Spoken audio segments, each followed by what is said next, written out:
I want to wrap up the Gorgias by focusing on a kind of curious remark that Callicles makes towards the very end of the dialogue. So, this is after Socrates has kind of laid everything out. He's refuted Gorgias, Polus, and Callicles, and he's put forward his own views about ethics and politics. And Callicles says the following. He says, Socrates, in a way, you seem to me to be right. And so, what he means by that, I take it, is that I don't see any way around your arguments.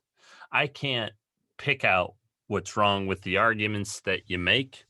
Um, I have no idea how to object or respond to them.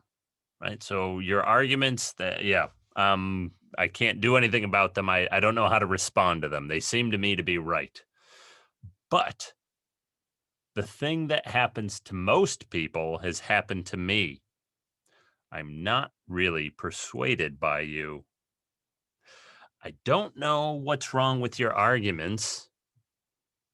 Nonetheless, I'm not convinced by them. I don't know how to respond to them. Nonetheless, I'm not going to change my views. I'm not going to live any differently. That's what Callicles seems to be saying. Plato has him say that, right? And you might think that that's a little curious. Why? I mean, so first off, you might take it to be a sign of kind of Plato's honesty about this, because that actually seems fairly true to life. Someone like Callicles would not all of a sudden change their views about everything just because he was confronted with someone like Socrates who is able to refute them. That seems true to life. And so Plato seems to have actually captured that, right? Plato could have written the dialogue such that everybody comes to agree with Socrates and think he's the best or whatever. He could have done that, right? He's writing the dialogue, but he doesn't do that. Why? Because that would not be how things actually go. That would not be true to life. That's not how human beings actually are. And so Plato has Callicles say this kind of strange thing, right? I have no idea how to respond, but I'm not persuaded. One question that the Gorgias leaves outstanding is, well, what would it take to persuade a Callicles? Could someone like Callicles be persuaded? What would it take? How do you reform someone like Callicles? Aristotle offers some guidance here. Aristotle takes up this question and tries to address it in a particular way, but Plato doesn't. It's kind of left with us as a puzzle. But now you might be thinking, is this whole thing, this whole dialogue, then, this whole speech, these discussions, is it all in vain? Because presumably Polis is reacting in the same way. I don't think Polis is all of a sudden going to become a disciple of Socrates and change all his beliefs. Polis is going to go back to living exactly how he was living. I'm sure he's not persuaded by Socrates either. And if Socrates is right, he's spent all this time refuting Callicles and Polus, and it's all for naught. I mean, so what was the point of it? Polus and Callicles aren't going to change at all, it seems. And Gorgias, it's a little bit less clear. He seems a bit more amenable to Socrates. I don't know. But presumably, these people aren't really going to change the way they live. They're not going to change anything about themselves. And if Socrates thinks that he is the true practitioner of the craft of politics because his speeches are making people better, well, the fact that Polus and Callicles aren't actually going to change their beliefs about justice and the good life and so on, doesn't that fact mean that Socrates is not actually making people better? Doesn't that mean that this whole discussion and what Socrates was kind of devoting himself to is in vain? And I think the answer is no, because it's important to recognize who's in the background.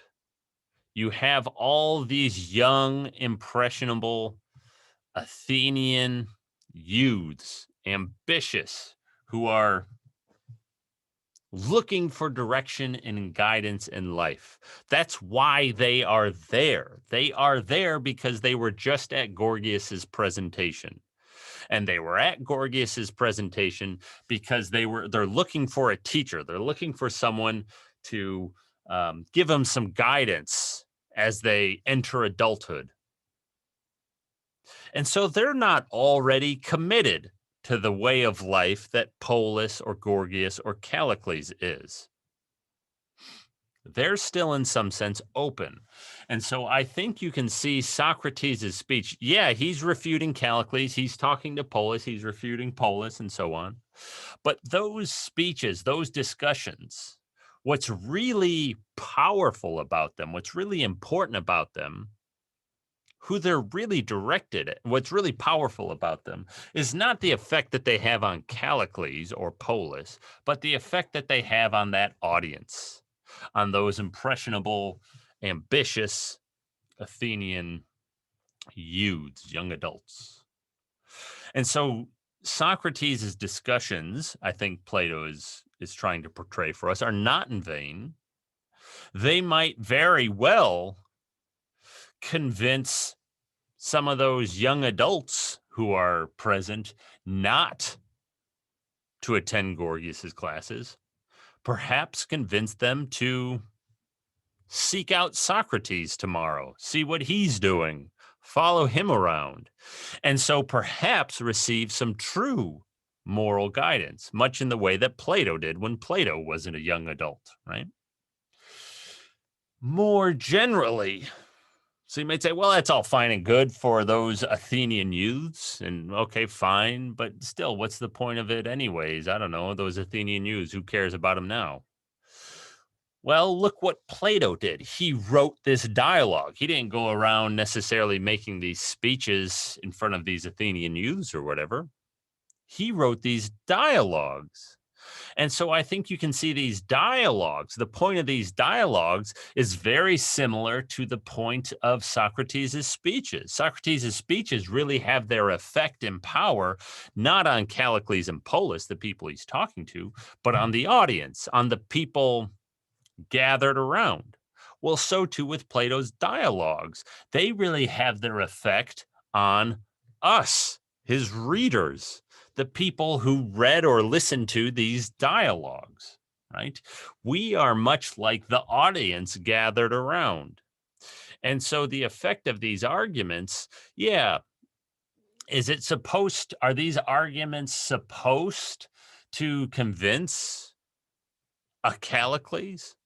Someone who legitimately and truly believes those kinds of things? Are they supposed to convince someone who legitimately and truly believes that a murderous tyrant is happy, is living a good life? Well, no, probably not.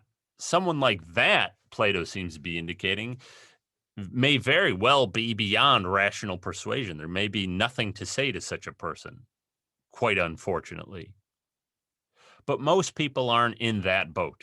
Most people are a little bit more rational, a little bit more persuadable. And so perhaps the Gorgias as a whole is really meant for us, the audience, to see what's at stake in these competing visions of a good life. And obviously, Plato would like us to see the kind of goodness,